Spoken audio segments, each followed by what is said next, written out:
nos ajudar no entendimento da Tua Palavra.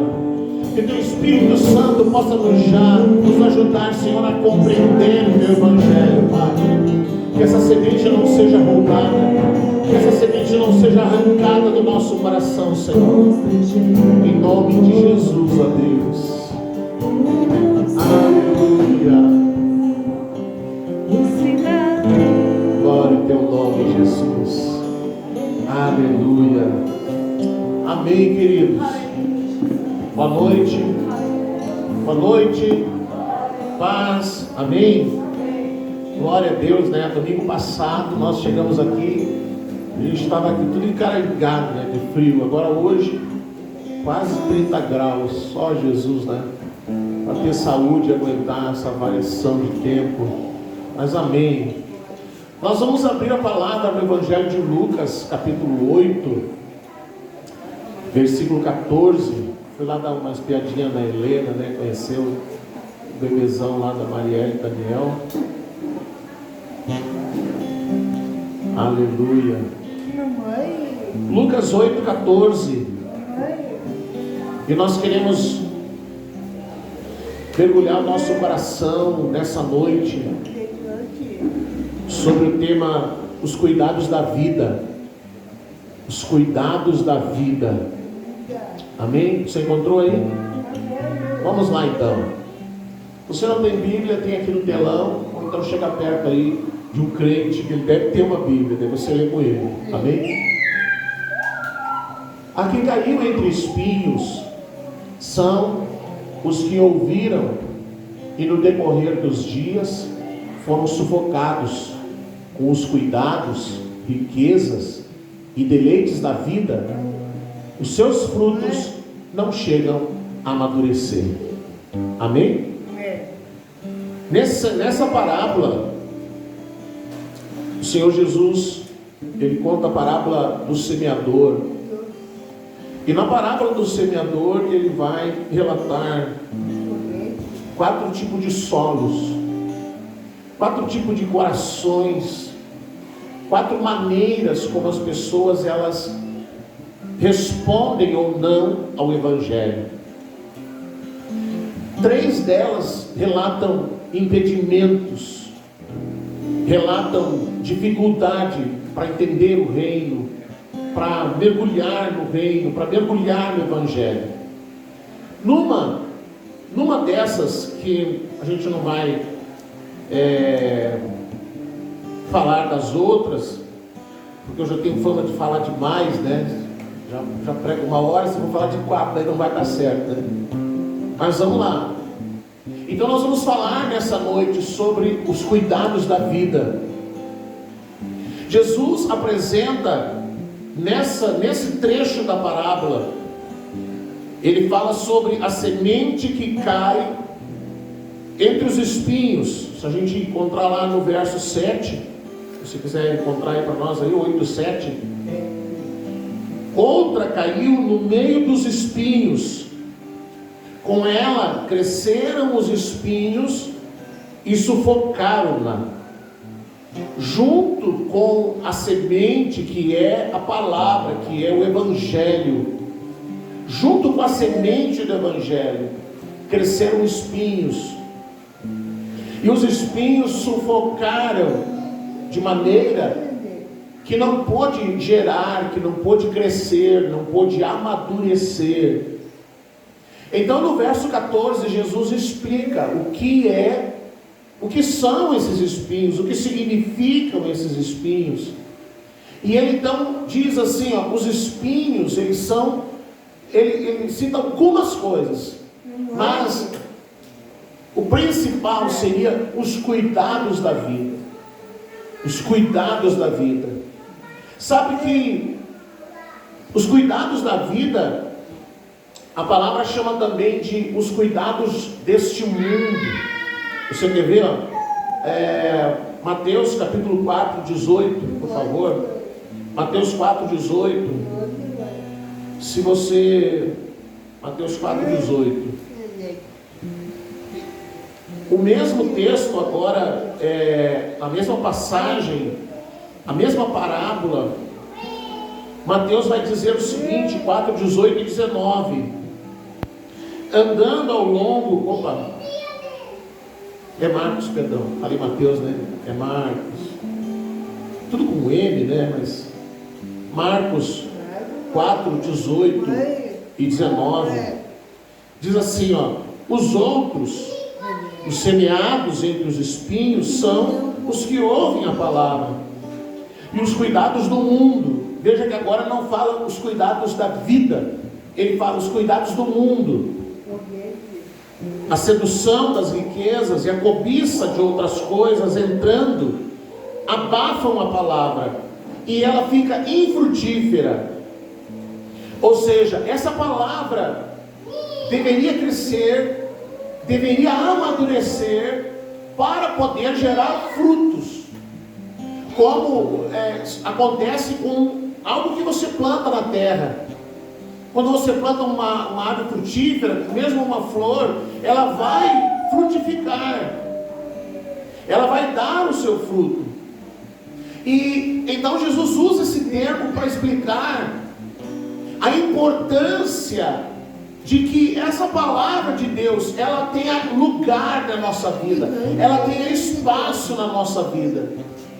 A importância de haver espaço para o Evangelho, espaço para Cristo na nossa vida. Veja que Jesus quer falar sobre ter um equilíbrio. A questão não é que a pessoa não quer Cristo. A questão não é que a pessoa não quer o Evangelho. Ela quer. Ela recebe o Evangelho. Ela ouve o Evangelho. Ela percebe a importância do Evangelho. Mas falta equilíbrio. E a estratégia para fazer com que essa pessoa não cresça espiritualmente, não amadureça espiritualmente, está exatamente naquilo que é a sua prioridade na vida. Quais são as suas prioridades na vida? Veja só, no livro de Êxodo 5, quando Moisés foi tirar o povo de Israel lá do Egito, e ele foi falar com o faraó, Êxodo capítulo 5, versículos 6 ao 9. Olha só, ele foi falar com o faraó, e ele pediu para o faraó: deixa o meu povo ir, porque nós vamos ao deserto para adorar ao Senhor. E aí faraó disse o seguinte, depois que Moisés saiu, depois que Moisés se retirou, Êxodo capítulo 5, verso 6 até o 9. Naquele mesmo dia, deu ordem faraó aos superintendentes do povo e aos seus oficiais, dizendo: não tornareis a dar como dantes palha a este povo para fazer tijolos. Vão eles mesmos e ajuntem para si palha. Deles exigireis a mesma conta de tijolos que antes faziam, e nada diminuireis dela.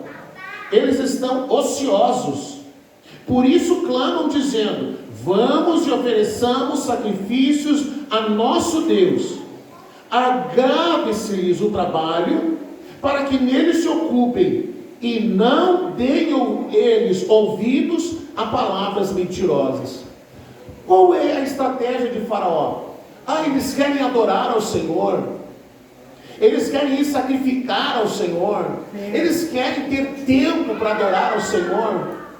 Ele podia ter dito: não vão. Mas não, o que ele fez? Ele sobrecarregou os hebreus de trabalho.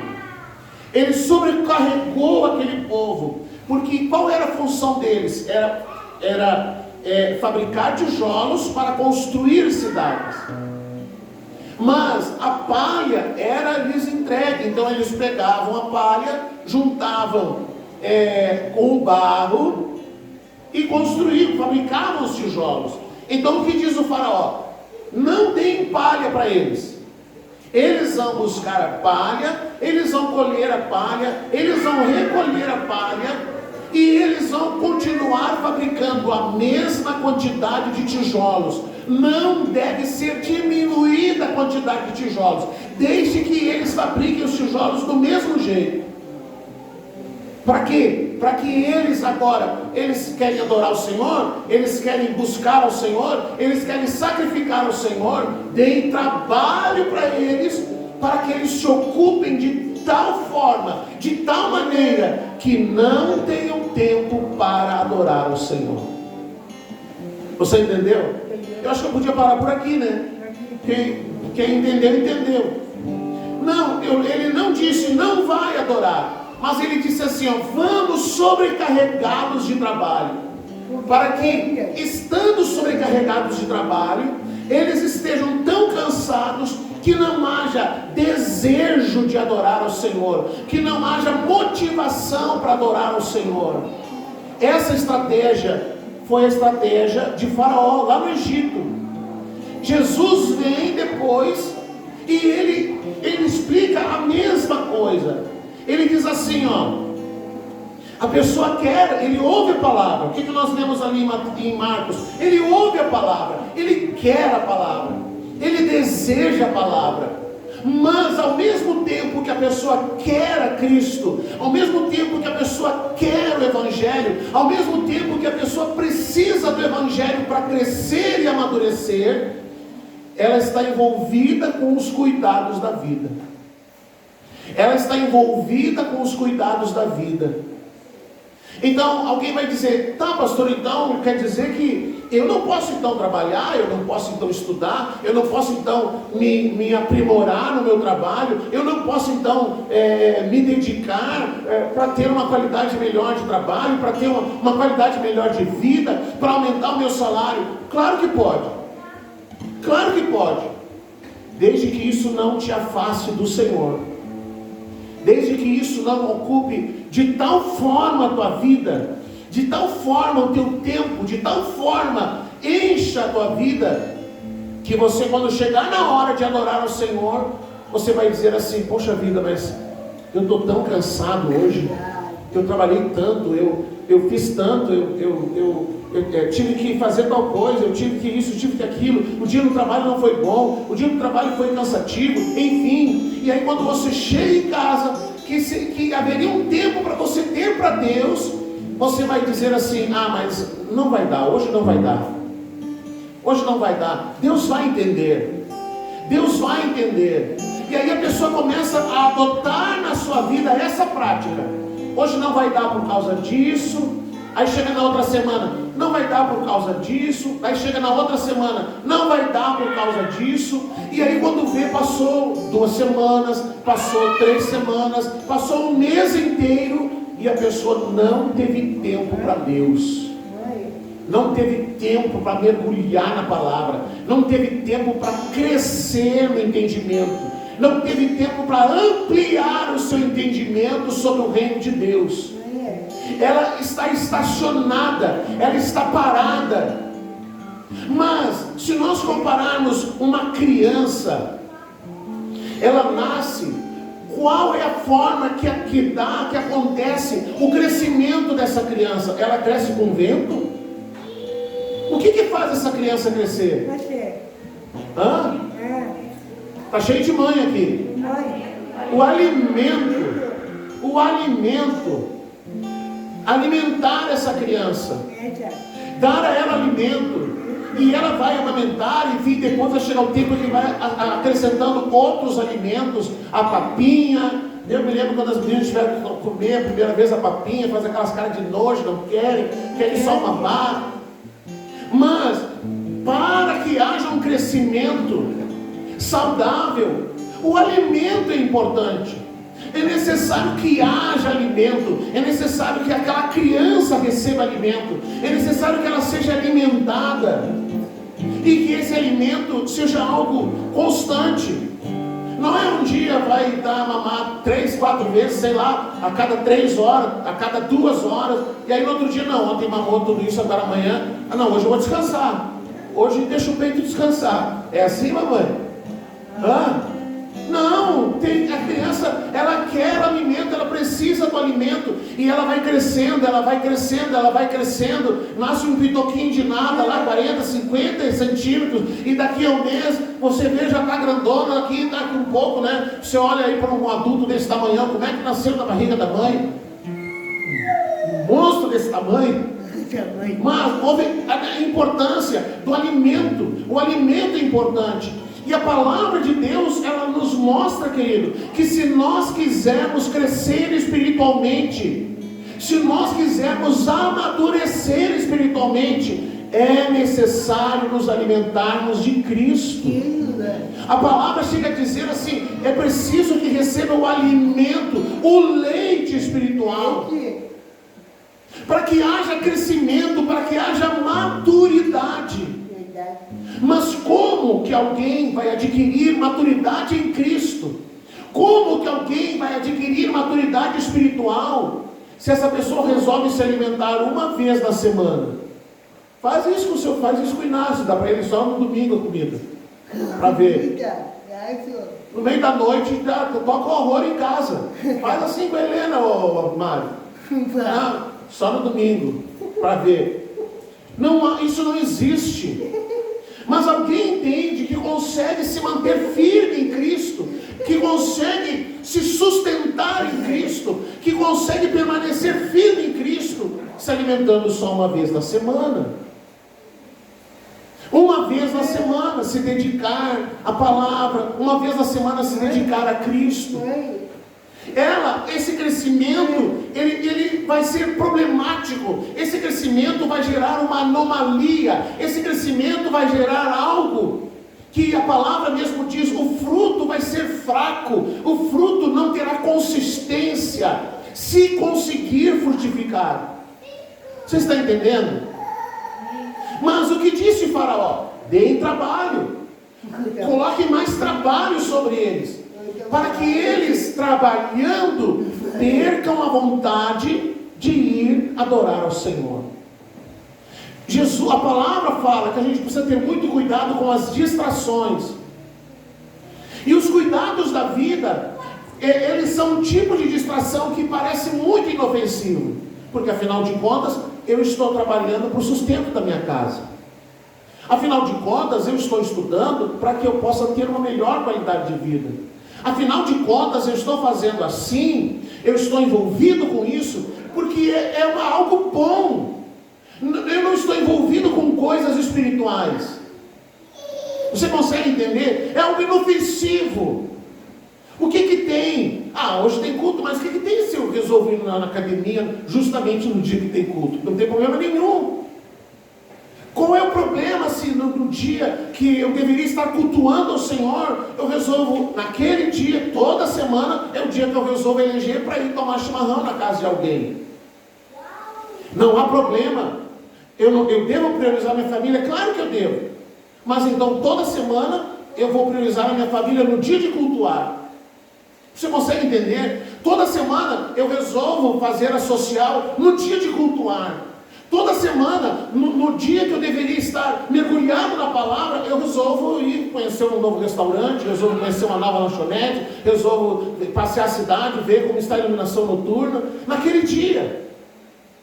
Então, são coisas que aparentemente são inocentes, inofensivas, mas cujo único objetivo é criar na nossa vida uma distração tal que nos impeça de amadurecer em Cristo.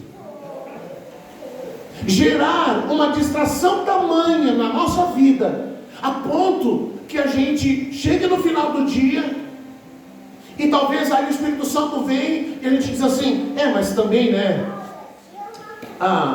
Eu estava fazendo uma coisa legal, estava fazendo uma coisa importante, eu estava envolvido com isso, com aquilo, e a gente tenta se convencer que o fato de não ter tirado tempo para Deus, para o Senhor, para a sua palavra, para mergulhar na sua palavra, para cultuar ao Senhor, é perfeitamente normal e aceitável. Então Jesus diz assim, ouviu o Evangelho, recebeu o Evangelho, quer o Evangelho, quer Cristo, mas os cuidados da vida sufocaram a palavra. Os cuidados da vida cresceram junto, de maneira que não há tempo para o Evangelho, não há tempo para a palavra, não há tempo para Cristo. E se você for perguntar para essa pessoa, ela vai dizer: não, mas eu quero Cristo, eu quero a sua palavra, eu quero o Evangelho, mas eu não tenho tempo. Eu não consigo gerenciar o meu tempo. Eu não consigo me organizar de maneira que eu possa cultuar.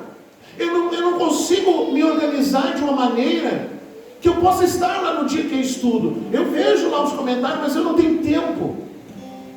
E o não ter tempo é justamente a desculpa que a gente mais ouve. Isso é uma coisa tão séria, é uma coisa tão importante, e que é levada assim de uma forma descuidada. Então, houve uma época que eu fiz lá uma chamada no Facebook: você quer estudar sobre o reino? Você quer aprender sobre o reino?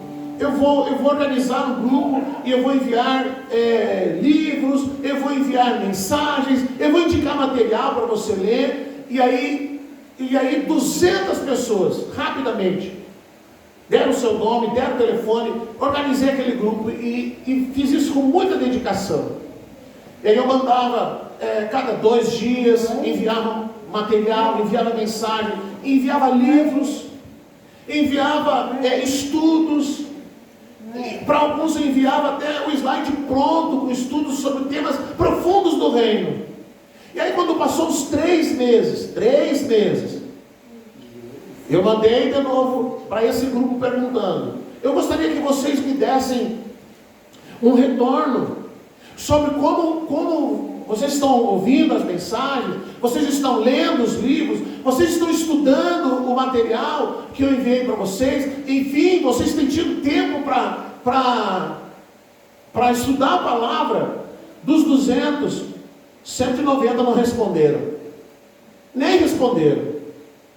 Os que me responderam, os 10, 4 ou 5 disseram: eu não tenho tempo.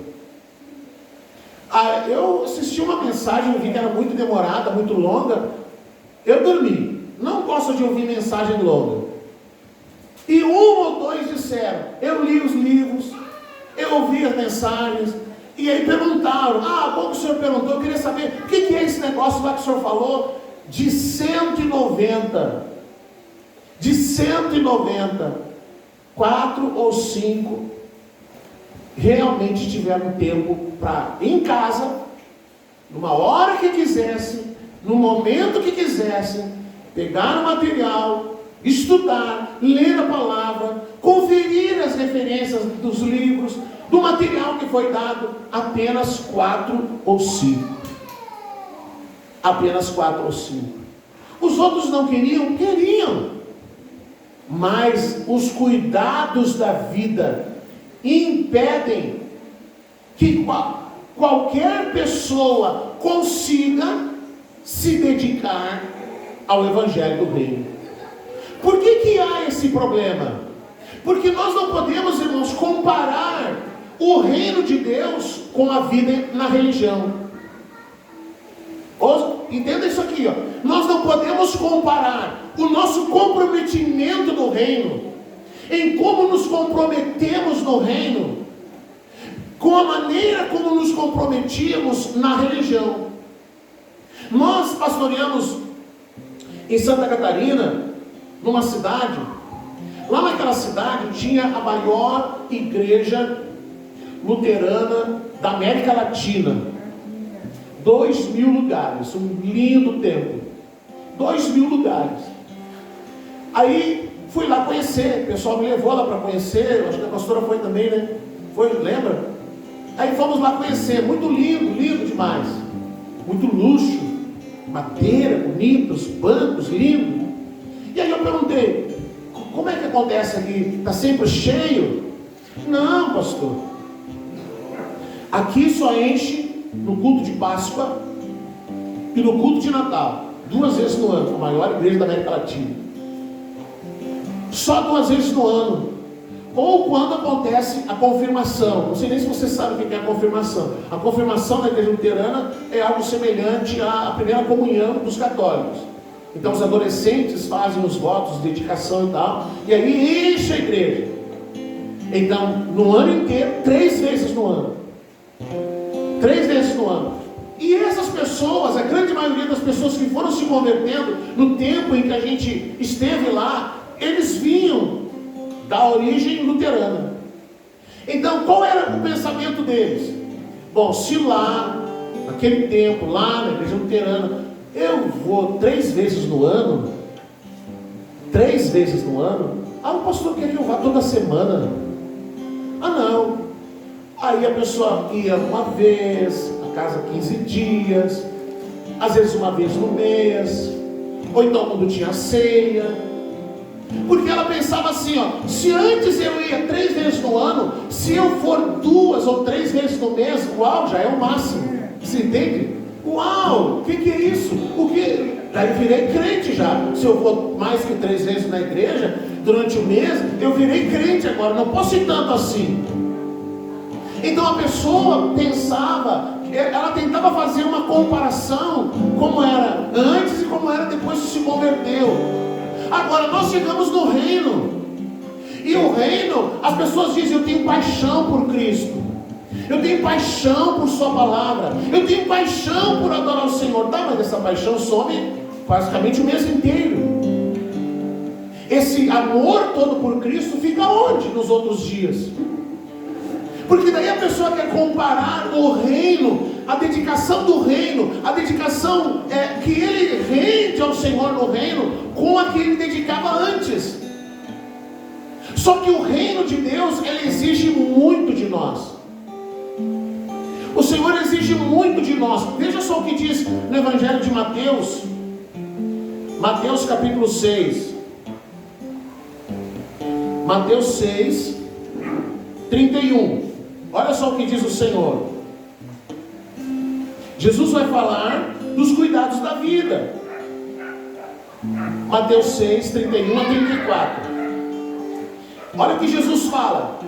Não andeis ansiosos dizendo: que havemos de comer, ou que havemos de beber, ou com que haveremos de nos vestir, pois os gentios é que procuram essas coisas, todas essas coisas, porque vosso Pai Celestial sabe que precisais de todas elas. Mas buscai primeiramente o seu reino e a sua justiça, e todas essas coisas vos serão acrescentadas. E ele de novo fala: não andeis ansiosos pelo dia de amanhã, porque o dia de amanhã a si mesmo trará seu cuidado. Ao dia bastam os seus próprios males. Então Jesus está dizendo: é importante que haja cuidado da vida? Claro que é. Você tem que comer, você tem que pagar os seus compromissos, você tem que se qualificar, você tem que buscar dar uma condição melhor para a sua família. Não há pecado nisso, pode ficar bem tranquilo. O problema é quando o reino de Deus não é a prioridade. O problema é quando os cuidados da vida ocupam um lugar que deveria ser de Cristo e do seu reino. O problema é quando outras coisas, elas ocupam tanto o nosso tempo, que não há tempo para se dedicar ao Senhor, que não há tempo para amadurecermos no Senhor, não há tempo para crescermos no Senhor. Então, se você fosse uma criança no Senhor, e você continuar se alimentando dessa forma, fraca, lenta, irresponsável diante de Deus, chega uma hora que você precisa ter o que os antigos chamam, chega uma hora que precisa ter a substância para aguentar. Pessoa não se alimenta direito, vamos a um exemplo prático, não se alimenta direito, não cuida da saúde, aí ele passa um vento lá em Porto Alegre, fica doente aqui, fica gripado, a gripe quase mata o camarada, leva ele na capa da gaita. Por quê? Porque não tem imunidade, não se alimenta direito, se alimenta errado, não cuida da saúde, não tem, o corpo não criou anticorpos, não criou força para que possa combater uma gripe, um resfriado. Você está entendendo? A mesma coisa a nossa vida espiritual. Querido, se você não se alimentar de Cristo, se você não se alimentar da palavra, se você não se alimentar, não crescer, não amadurecer em Cristo, e vai chegar a hora que vai dar um vento lá em Porto Alegre, e aí aqui você vai estar dizendo: ai meu Deus, que luta, ai Senhor, eu não aguento, ai que dificuldade, Senhor, meu Deus, o diabo se levantou, e às vezes é só um ventinho que soprou para o seu lado, mas você não tem força espiritual, você não tem gás, você não tem substância, você não está fortalecido. Agora há pouco eu estava no louvor, a Renata está falando: conheçamos e prossigamos em conhecer o Senhor. Se fortalecer no Senhor, crescer no Senhor, amadurecer no Senhor. Crescer, amadurecer, se fortalecer exige esforço. Esforço. A palavra diz: o reino de Deus é tomado por esforço. Exige esforço, querido. Você quer ver? A última vez que eu fui no médico, a Isabel fez mais esculacho lá, e o médico queria saber por que eu estava pesado. Então o senhor toma muita cerveja. Eu disse: não, doutor.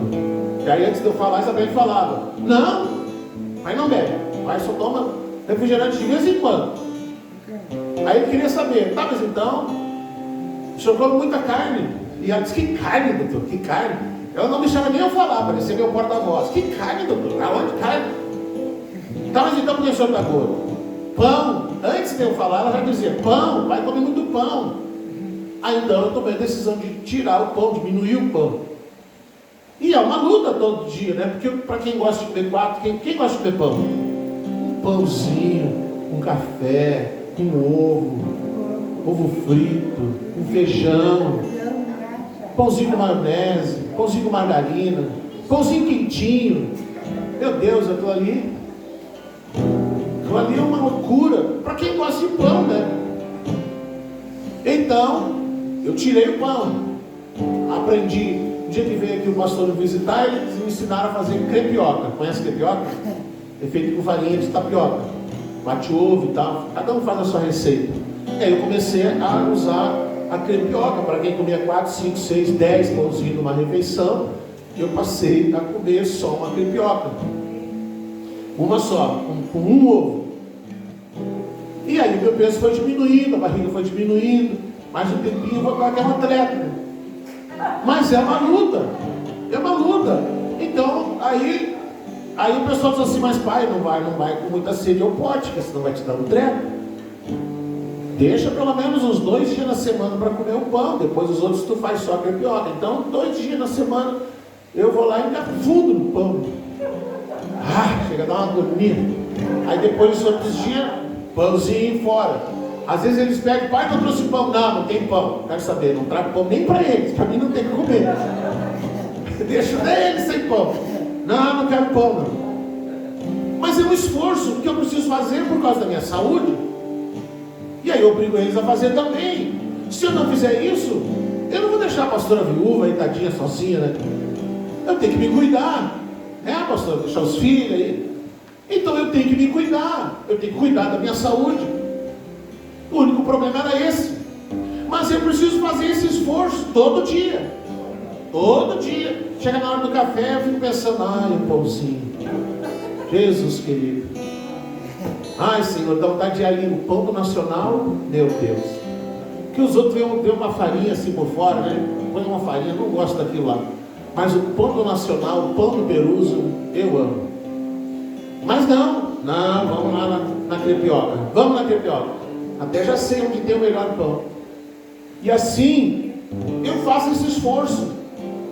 Porque eu preciso cuidar da minha saúde. Agora o reino de Deus, querido, se alguém quiser ampliar o seu entendimento, se alguém quiser crescer no reino de Deus, não tem um modo fácil, querido. Você entendeu? Não tem um modo fácil. Você vai deitar e dormir e vai pensar assim, agora eu vou crescer no Senhor. Não vai, querido. Eu hoje vou ficar em casa, vou me sentar na frente da TV, eu vou assistir todas as novelas e eu vou crescer no Senhor. Não vai. Você pode dizer, você pode estar envolvido com as coisas mais importantes da vida, mas se você não parar, estudar, orar, ler a palavra, ler o livro, se dedicar, você não vai crescer no Senhor. Os outros vão crescer e você vai ficar raquítico, fraco, debilitado espiritualmente. E a palavra diz assim, não haverá fruto, ou o fruto será muito fraco, muito pequeno. Você consegue entender isso? A palavra diz, é com esforço que o reino é tomado. Você quer ver quinta-feira agora? Quinta-feira que vem, eu vou estar pregando sobre, o título é, nem todos descansam em paz. Então eu quero falar sobre o que acontece quando a pessoa morre. Para onde que vai? Para onde vai o corpo? Para onde vai a alma? Para onde vai o espírito? Para onde vai quem é salvo? Para onde vai quem não é salvo? Aonde que fica? Lembra de alguma coisa? Não lembra? Você entende sobre isso? Não, pastor, não entendo. Mas para que eu possa chegar aqui na quinta-feira e não falar heresia, não falar bobagem, não falar achômetro, faz o que? Uns 2, 3, 4, 5 meses que a gente tem estudado a palavra, mergulhado no coração, para entender o que a palavra de Deus fala. Onde é esse lugar que Jesus disse para aquele homem que estava do lado dele na cruz, ainda hoje estarás comigo? E aonde que é esse lugar? Então, Se a gente quer crescer no reino, se a gente quer crescer no Evangelho, se a gente quer amadurecer no Evangelho, exige esforço. Você tem que se esforçar. De vez em quando o Maurício se põe lá, cedo da manhã, vai para a academia, queimar uma graxinha. Mas que hora que vai, Maurício? 7 horas da manhã. 7 horas da manhã, nessa época eu ainda não levantei. No verão, sim. Mas 7 horas da manhã é bom? Dá resultado? Mas não é bom, né? É complicado. 7 horas da manhã, frio. Exige esforço, mas ele tem que cuidar da saúde. Você está entendendo? Você quer crescer no Senhor, querido? Não existe um modo simples, não existe um modo fácil, não existe um modo assim que você vai crescer no Senhor sem fazer esforço nenhum. Você tem que se dedicar, você tem que ter tempo, você tem que separar tempo, você tem que parar, você tem que mergulhar na palavra, você tem que aguçar o teu espírito para poder entender as coisas que a palavra fala. Porque senão, se você não mergulhar, se você não entender, se você não compreender, querido, você não vai crescer. Porque as coisas do reino de Deus não são informações. Sabe quando alguém estuda e aí chega lá e ela decora as informações para poder ir bem na prova? Você sabe disso? A pessoa quer ir bem na prova, então ela decora as informações. Aí hoje vai lá, até tira uma nota boa, mas amanhã, se você perguntar, não sabe mais nada. Por quê? Porque a pessoa não entendeu, porque ela não compreendeu, ela usou tudo aquilo como informação. O reino de Deus não são informações, não é um monte de informações, não é um amontoado de informações que vai encher o nosso HD de informações. São coisas que nós precisamos compreender, que precisam estar aqui dentro de nós, e que a palavra diz assim, que a gente precisa saber explicar o motivo da nossa fé, que aquilo tem que ser tão natural em nós. Quando alguém chegar e perguntar, hoje eu fiz uma divulgação de uma das mensagens lá do canal, e aí veio um senhor lá do Maranhão, me chamou. Ele assistiu aquela mensagem, sai dela, filho meu. E aí ele veio me perguntar algumas coisas. E ele disse assim, que mensagem, eu posso fazer evangelismo? Eu disse, deve.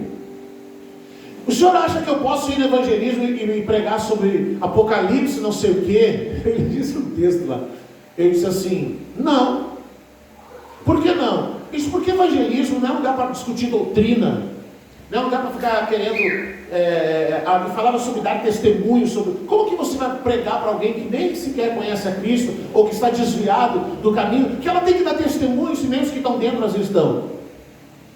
Eu disse, evangelismo é um lugar para você dar um start, ativar, fazer com que aquela pessoa ela se desperte. Não é para você ficar pensando assim, você tem que vir para esse lugar. Não é esse o objetivo do evangelismo. O objetivo do evangelismo é fazer com que aquela pessoa entenda que ela precisa de Cristo. Então você vai falar de Cristo, né? Não entendi. Se você vai falar do amor de Deus, você vai falar da misericórdia do Senhor, você vai falar que Ele é importante para o reino de Deus e que Ele deveria voltar para Cristo. Tá, então depois que ele se converter, eu posso chegar e pregar para ele contra a idolatria? Eu disse, não. Como não? Eu disse, primeiro você vai discipular essa pessoa, você vai ensinar para ela qual é a situação dela em Cristo, o que acontece quando ela é salva, como acontece a salvação, e foi dizendo várias coisas. Depois lá no final desse discipulado, você vai sentar com ela num estudo bíblico e vai explicar para ela o que é idolatria, o que não é idolatria, baseado na palavra, não naquilo que você acha. Agora eu entendi. Mas as coisas, elas precisam estar de tal forma entranhadas em você, que se alguém te perguntar alguma coisa, você vai dizer assim, não, para um pouquinho que eu vou falar com o pastor. Para um pouquinho que eu vou falar com o pastor. Meu pastor sabe. Não é questão saber, a questão é que essas coisas precisam estar dentro de você. Essas coisas, elas entram em você, de que maneira? Pelo entendimento.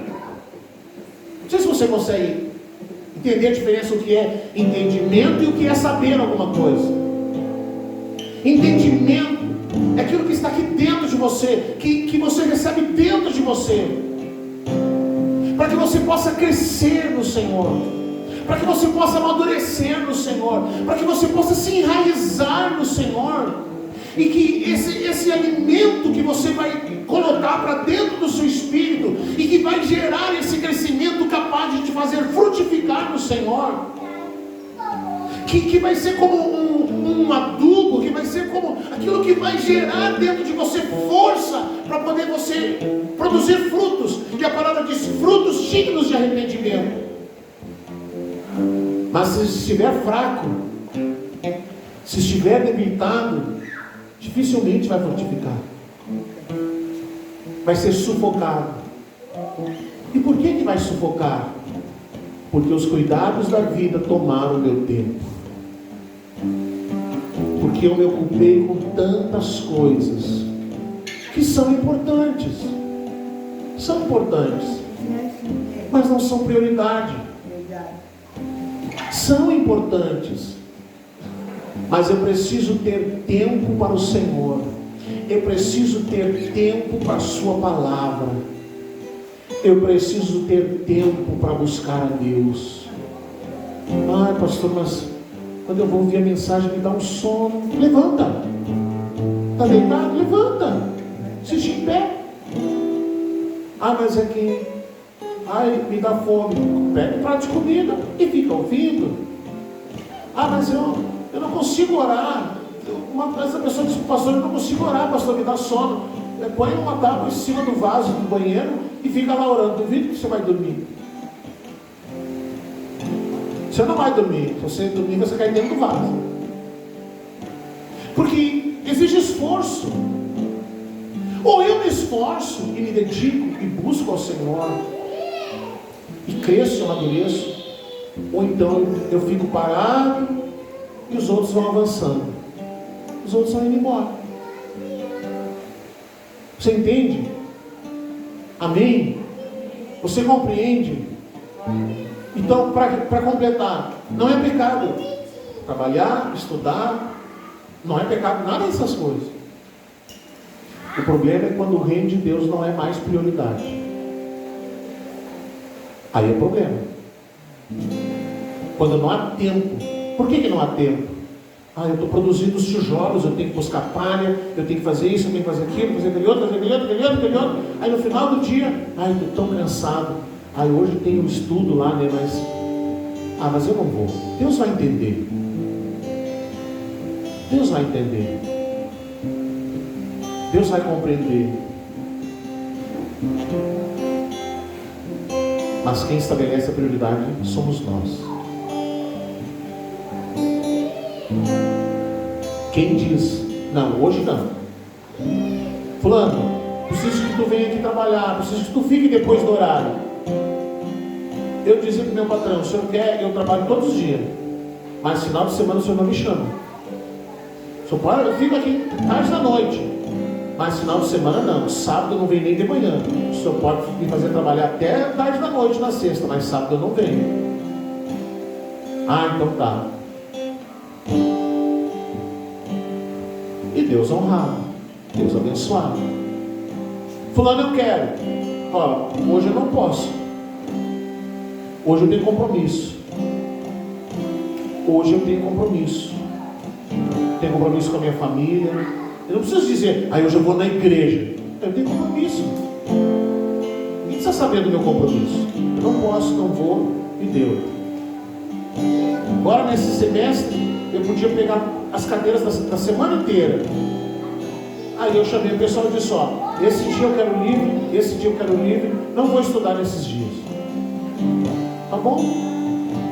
Tá bom? Então esses dias eu não vou. Eu fico em casa, venho no culto, venho adorar o Senhor. Porque é importante, mas a prioridade é o Rei. Vamos ficar de pé e vamos orar.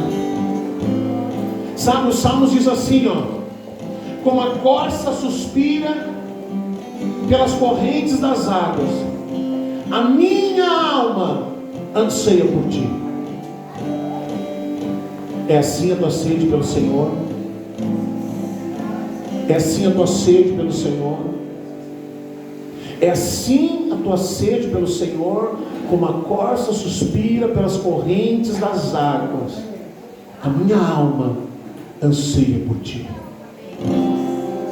Feche os seus olhos.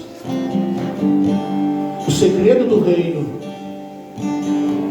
o segredo do crescimento do reino está no tamanho da minha fome e no tamanho da minha sede.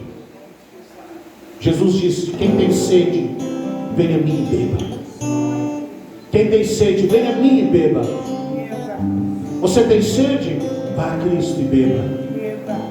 Busque dele, se encha dele.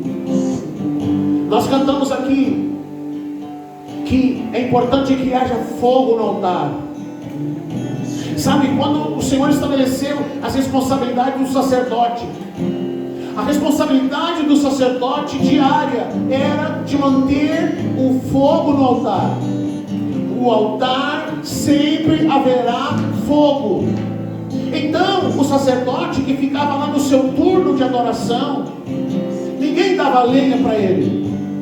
Não, ele tinha que buscar a lenha, separar a lenha, preparar aquela lenha, depois se purificar e entrar no seu turno de adoração e manter o altar constantemente aceso. Esforço, querido.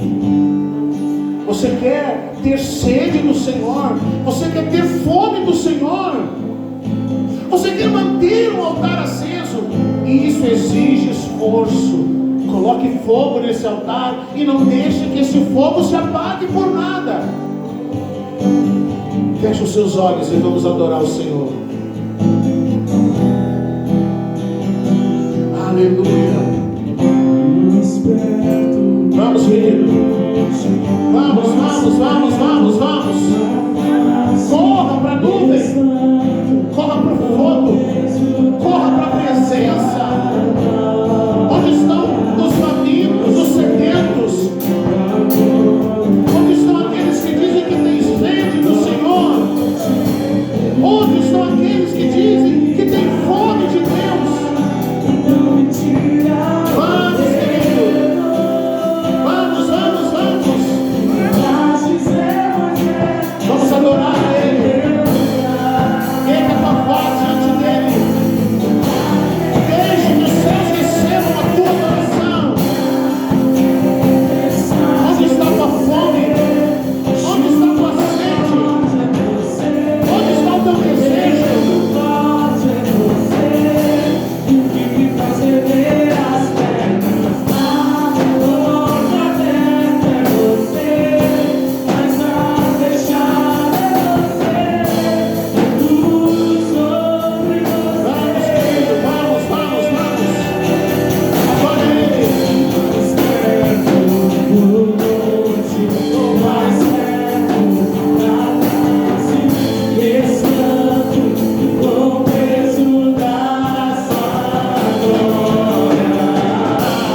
Aleluia.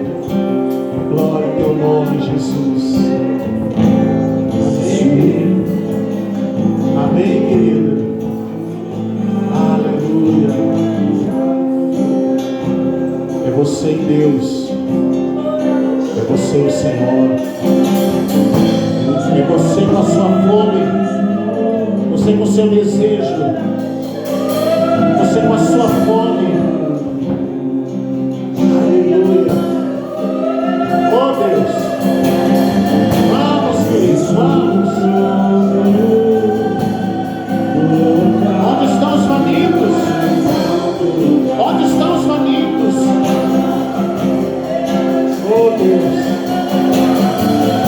O dia do dia onde Deus reina. Você pode adorar. Você pode adorar. Vamos. Deixa os céus receberem a tua adoração.